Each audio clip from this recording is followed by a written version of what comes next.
आप लोगों ने ये कहावत अक्सर सुना होगा कि 100 आना सोना भी कम पड़ जाता है एक आना भाग के सामने। ठीक वैसा ही एक वाकया धमधा अनुमंडल के भवानीपुर प्रखंड में प्रमुख के चुनाव के दौरान देखा गया है। नमस्कार, मैं हूं शैलेंद्र सन्नी और आप देख रहे हैं न्यूज़ एवन। ये कहावत कहने के पीछे एक दिलचस्प कहानी है, जो कहानी मैं आप लोगों को इस खबर के दौरान बताने जा रहा हूं। जी हां, धमधा अनुमंडल के भवानीपुर प्रखंड के प्रमुख एवं उप प्रमुख का चुनाव शुक्रवार को अनुमंडल कार्यालय के सभागार में संपन्न हो गया है। तो चुनाव के दौरान आज धमधा अनुमंडल में अंतिम दौर में चल रहे भवानीपुर प्रखंड प्रमुख के चुनाव के साथ ही जहां चुनाव का कार्य संपन्न हो गया है, वहीं भवानीपुर प्रखंड प्रमुख के पद पर लॉटरी के रास्ते मंटी कुमारी चुनाव जीत गई है। तो वहीं प्रखंड प्रमुख पद पर शिकस्त खा चुकी गीता देवी ने उप प्रमुख पद पर 2 अधिक मत पाकर कब्जा जमा लिया है। इससे पूर्व अनुमंडल पदाधिकारी एवं पर्यवेक्षक जिला कृषि पदाधिकारी चंद्र प्रकाश मिश्रा सहित अन्य अधिकारियों ने सभागार में उपस्थित सभी पंचायत समिति सदस्य को पहले पद एवं गोपनीयता की शपथ दिलाई। तो बाद में चुनाव जीतने वाले प्रमुख एवं उप प्रमुख दोनों को भी पद एवं गोपनीयता दिलाई। हालांकि शपथ ग्रहण का यह कार्यक्रम 2 दौर में चला। पहले दौर में पद एवं गोपनीयता की शपथ दिलाई गई, तो बाद में मद्य निषेध अधिनियम के निष्ठापूर्वक लागू करने को लेकर के भी सभी पदधारी को शपथ दिलाई गई है। इससे पूर्व प्रमुख पद के लिए जब अभ्यर्थियों ने अपना नामांकन पर्चा दाखिल किया, तो उस समय एक वक्त के लिए हलचल मच गई थी, जब किसी भी प्रत्याशी का प्रमाण पत्र साइट पर अपलोड नहीं दिख रहा था, जिसकी वजह से नॉमिनेशन नहीं लिया जा सका। तो बाद में अनुमंडल पदाधिकारी सह निर्वाची पदाधिकारी राजीव कुमार ने प्रखंड विकास पदाधिकारी भवानीपुर से पूछताछ करने के बाद पहले सर्टिफिकेट को अपलोड कराया, उसके बाद फिर नॉमिनेशन लिया। प्रमाण पत्र अपलोड नहीं रहने के कारण चुनाव में लगभग 1 घंटे का व्यवधान पहुंचा। तो 1 घंटा देर से चुनाव संपन्न कराया गया है।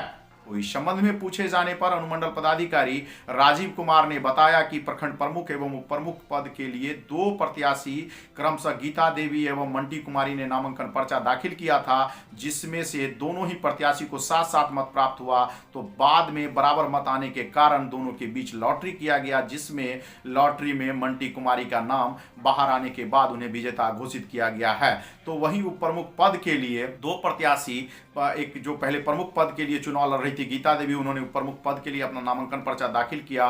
तो वहीं निर्मला कुमारी ने भी उप प्रमुख पद के लिए नामांकन पर्चा दाखिल किया था। इस बार के चुनाव में जो गीता देवी प्रमुख पद पे शिकस्त खा चुकी थी, वह इस बार भाग ने उसका साथ दिया और उन्हें 8 मत प्राप्त हुआ और निर्मला कुमारी को 6 मत प्राप्त हुआ। इस प्रकार 2 अधिक मत आने के कारण उन्हें उप प्रमुख पद पर भवानीपुर से जीत घोषित की गई है। बताना चाहूंगा आपको कि मंटी कुमारी है कौन। मंटी कुमारी भवानीपुर के पूर्व प्रखंड प्रमुख डॉक्टर दीपक कुमार सुमन के छोटे भाई जीवन कुमार सुमन और बिट्टू की पत्नी है। तो वहीं इससे पूर्व मंटी कुमारी की सास नीलम देवी भवानीपुर प्रखंड के प्रमुख पद को सुशोभित कर रही थी। इसके टक्कर में इस बार चुनाव लड़ने के लिए गीता देवी आई थी और गीता देवी को भी 7 मत प्राप्त हुआ, मंटी कुमारी को भी 7 मत प्राप्त हुआ लॉटरी में। हालांकि भाग ने गीता देवी को शिकस्त दे दिया और मंटी कुमारी ने जीत दर्ज की है। उसकी जीत की सूचना मिलते ही जहां समर्थकों में खुशी की लहर दौड़ गई, वहीं समर्थकों ने जमकर गुलाल उड़ाए। बाद में प्रमुख पद पर चुनाव हार चुकी गीता देवी ने दोबारा से प्रमुख पद के लिए अपना नामांकन दिया। तो उसमें बताया जा रहा था कि 4 प्रत्याशी मैदान में हैं, लेकिन 2 प्रत्याशी नामांकन के समय अपना नाम वापस ले लिए, तो 2 प्रत्याशी मैदान में रह गए, जिसमें इस बार गीता देवी को 8 मत प्राप्त हुआ और वह चुनाव जीत गई है। चुनाव जीतने के बाद उनके समर्थकों में भी खुशी की लहर दौड़ गई। बाद में दोनों को प्रमाण पत्र दे करके अधिकारियों ने विदा किया है। लेकिन इस चुनाव से पहले जो राजनीतिक विशेषज्ञ ये गणना बता रहे थे कि यहाँ पर लगभग ये माना जा रहा था कि ये चुनाव बहुत ही टफ होने वाला है और परिणाम गीता देवी के पक्ष में आने वाला है। ऐसा समर्थकों में, उनके समर्थकों में जोश देखा जा रहा था। लेकिन परिणाम ऐसा घटा जिसको लेकर के मुझे वो कहावत आप लोगों को सुनानी पड़ी कि 100 आना सोना कम पड़ जाता है एक आना भाग के सामने। जैसे ही मंटी कुमारी को 7 मत प्राप्त हुआ, वैसे ही उनके समर्थकों के दिल की धड़कन तेज हो गई।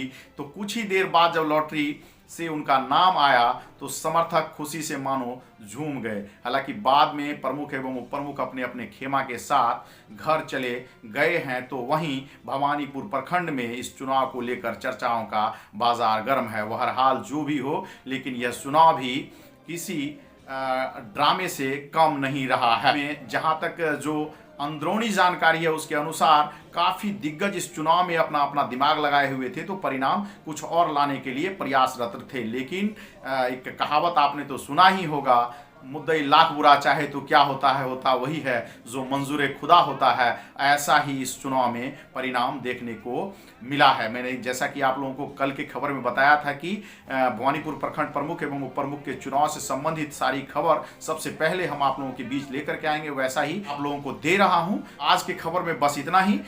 फिलवक्त मुझे इस खबर के साथ विदा दीजिए, लेकिन मैं आप लोगों को नंबर्स की अग्रिम बधाई देता हूं। साथ ही यह भी आप लोगों से अनुरोध करता हूं कि अगर आप लोगों ने मेरे इस चैनल को सब्सक्राइब नहीं किया है तो कृपया सब्सक्राइब करें, बेल आइकन को दबावें, लाइक करें, शेयर करें, कमेंट करें, ताकि आप लोगों के सहयोग से नववर्ष 2022 में मैं खबरों का ये जो सिलसिला है यह आप लोगों तक और बढ़ाऊं और आप लोगों तक नई अपडेट सबसे पहले पहुंचा सकूं। मैंने पहले भी आप लोगों से कहा था कि आगामी जनवरी माह से मैं बुलेटिन सुनाने जा रहा हूं आप लोगों को। पूरे बिहार की 25 बड़ी खबर आप लोगों को रात 8:30 बजे दूंगा, उसमें मैं प्रयासरत हूं और उम्मीद है कि आप लोगों का सहयोग अगर मिला तो वह समाचार भी आप लोगों तक जल्द पहुंचेगा। खबर यहीं समाप्त हुआ। मेरा यह खबर आप लोगों को कैसा लगा यह हमारे कमेंट बॉक्स में अवश्य लिखें, तथा अगर आप लोगों ने मेरे इस चैनल को सब्सक्राइब नहीं किया है तो कृपया सब्सक्राइब करें, बेल आइकन को दबावें, लाइक करें, शेयर करें, कमेंट करें और आप बने रहें हमारे साथ। धन्यवाद।